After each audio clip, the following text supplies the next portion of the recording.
नमस्कार दोस्तों, कैसे हैं आप सब। आप सभी का अपने YouTube channel unique science classes में स्वागत है। जैसा कि आप लोगों को पिछले वीडियो में कक्षा 10 का अंशाल बताया गया था, आज इसी वीडियो में कक्षा 10 का ही विज्ञान का जीव विज्ञान सेट 1 है 2020 का 824 एनजे का हम सॉल्व कराएंगे, जिससे आप लोग देखिए तैयारी करते रहिए, आप लोगों की तैयारी बेहतर हो जाए। तो चलिए आइए हम क्वेश्चन पर चलते हैं और बिना देरी के क्वेश्चन को सॉल्व करते हैं। देखिए इसमें दिया पहला क्वेश्चन दिया है, मनुष्य में हृदय में कोष्ठों की संख्या होती है। तो आप सभी जानते हैं कि मनुष्य के हृदय में कोष्ठों की संख्या कितनी होती है, 4 होती है। कितने चैम्बर होते हैं, 4 चैम्बर होते हैं, 2 अलिंद होता है, 2 निलय होते हैं। अगला है इसी में द्वार कोशिकाएं पाई जाती हैं। द्वार कोशिकाएं कहाँ पाई जाती हैं, द्वार कोशिकाएं रंध्रों में पाई जाती हैं। जो स्टोमेटा होता है वहाँ पर क्या होती है, द्वार कोशिकाएं पाई जाती हैं। अगला है इसी का, पौधों में कायिक प्रवर्धन के लिए कौन सा भाग अधिक अनुकूल होता है। तो आप सभी जानते हैं कि जो कायिक प्रवर्धन के लिए सबसे अनुकूल भाग होता है वो क्या होता है, तना होता है। अगला है जायगोट में गुणसूत्रों की संख्या कितनी होती है, 2x होती है। यानी आप जानते हैं जब सूत्री विभाजन होता है तो n होता है और n होता है, तो जब दोनों जोड़ते हैं तो कितना हो जाता है, 2n हो जाता है या 2x भी कहते हैं। इस प्रकार क्या होता है, जायगोट में गुणसूत्रों की संख्या कितनी होती है, 2x होती है। अगला है क्वेश्चन, वायवीय एवं अवायवीय श्वसन में अंतर लिखिए। तो वायवीय और अवायवीय, आप जानते हैं कि वायवीय श्वसन जो होता है ऑक्सीजन की उपस्थिति में होता है, जबकि अवायवीय श्वसन जो होता है वायु की अनुपस्थिति में होता है। इसमें CO2 तथा H2O बनता है, और इसमें क्या होता है, इसमें एथिनॉल लैक्टिक एसिड एवं CO2 बनता है। अगला क्वेश्चन देखेंगे, दो पादप हार्मोनों के नाम एवं कार्य बताइए। तो आप जानते हैं दो पादप हार्मोन क्या होता है, नंबर 1 क्या है, ऑक्सिन है, नंबर 2 क्या है, जिब्रेलिन है। ऑक्सिन का कार्य क्या होता है, पत्तियों को गिरने से रोकना और पौधों की गति पर नियंत्रण रखना। और जिब्रेलिन का कार्य क्या होता है, बौने पौधों की लंबाई में वृद्धि, बीजों के अंकुरण में सहायक होता है।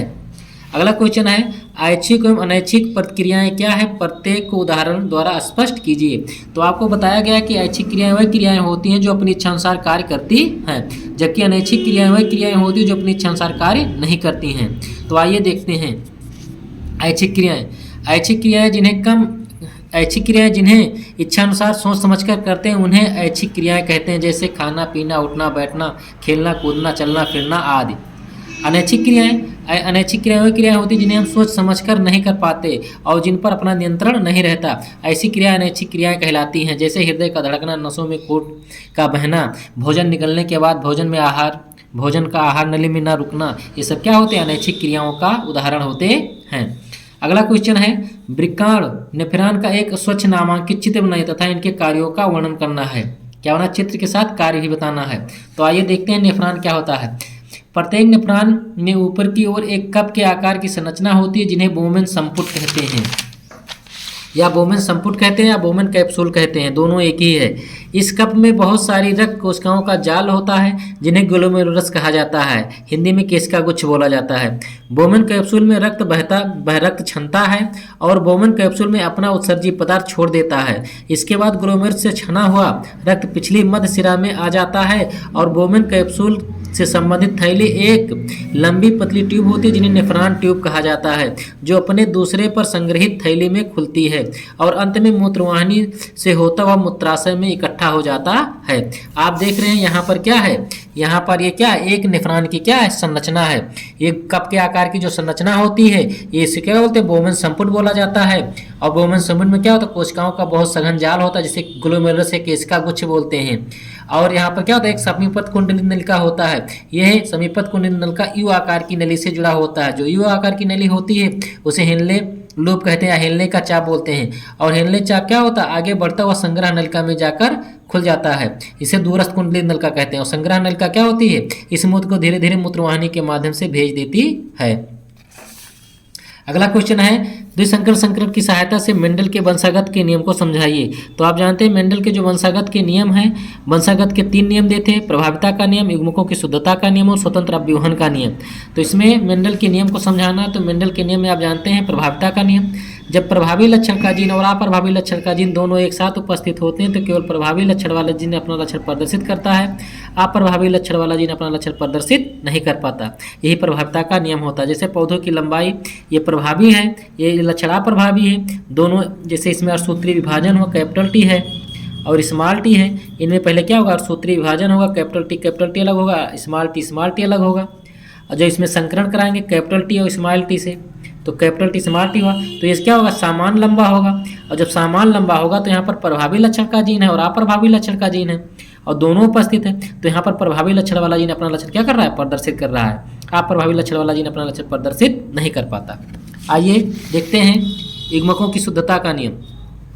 कारक युग्मक बनते समय आधे आधे पृथक होकर युग्मक में चले जाते हैं। जैसे यहाँ पर कारक है, शुद्ध का कारक है। मान लीजिए यहाँ पर अशुद्ध और अशुद्ध दोनों हैं, यानी प्रभावी और अप्रभावी दोनों हैं। लेकिन जब इसमें क्या होगा, अर्धसूत्रीय विभाजन होगा तो कैपिटल टी और स्मॉल टी अलग होंगे, तो ये पूर्ण रूप से प्योरिटी हो जाएगा, ये भी पूर्ण रूप से शुद्ध हो जाएगा। इस प्रकार क्या होता है, जब कारक बनते हैं तो क्या होते हैं, अलग अलग युग्मकों में शुद्ध होकर चले जाते हैं। क्या होता है, युग्मकों की शुद्धता का नियम है, पृथक्करण का नियम कहलाता है। अगला देखेंगे स्वतंत्र अव्यूहन का नियम। जैसा कि आप लोगों को पिछले अंशाल में बताया गया है कि जो प्रभाविता का नियम है और पृथक्करण का नियम है, ये मेंडल के एक संकर संकर प्रयोग पर आधारित है, जबकि जो स्वतंत्र अव्यूहन का नियम है ये मेंडल के द्वि संकर संकर प्रयोग पर आधारित है। आप लोग वीडियो के अंत तक बने रहिएगा, जिससे आप लोगों की तैयारी पूरी हो जाए, और वीडियो को लाइक जरूर करते रहिएगा। आगे देखते हैं स्वतंत्र अव्यूहन का नियम। जब दो लक्षणों को एक साथ संकरण कराया जाता है तो दोनों लक्षणों के जीन प्रारूप स्वतंत्र रूप से युग्मक में अलग अलग जाते हैं और स्वतंत्र रूप से अपना लक्षण प्रदर्शित करते हैं। एक लक्षण के जीन को प्रभावित नहीं करता, यानी एक लक्षण का जीन दूसरे लक्षण के जीन को प्रभावित नहीं करता।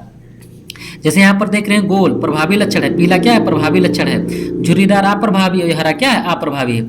यहाँ पर गोल के लिए कैपिटल आर, पीला के लिए कैपिटल वाई। उसी प्रकार झुर्रीदार के लिए स्मॉल आर और हरा के लिए स्मॉल वाई। जब इनमें क्या क्या अर्धसूत्रीय विभाजन, तो एक आर इधर से आया, एक वाई इधर से आया, उसी तरीके से इधर आया।